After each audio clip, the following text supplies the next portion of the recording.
Janon men har doim bu gapni aytish men uchun biroz g'alatiroq. Va seni mana shu ajoyib medal bilan taqdirlaymiz. Ikkinchi. Nima uchun ikkinchi? Bu ikkinchi Islom akaning ikkita Instagram akkaunti bor.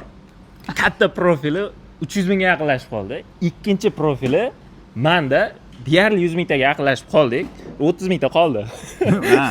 O'shaning uchun ikkinchi o'rinli medal berdi. Yana bitta sababi bor. Aha. 23-may 19:00 da Islom akani 3-stand up konserti. Akani o'zi Chiqadi.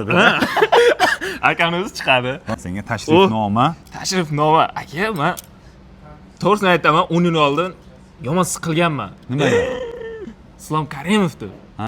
23-kuni mayda 19:00 da mazax kulaman. O, Islom aka deb. Shu kelinglar, mana yerda chiptalar, o'tinglar, kelinglar, maza qilamiz, kulishamiz. Islom aka va men shu yerda bo'laman. Bizning obunachilar uchun bu alohida.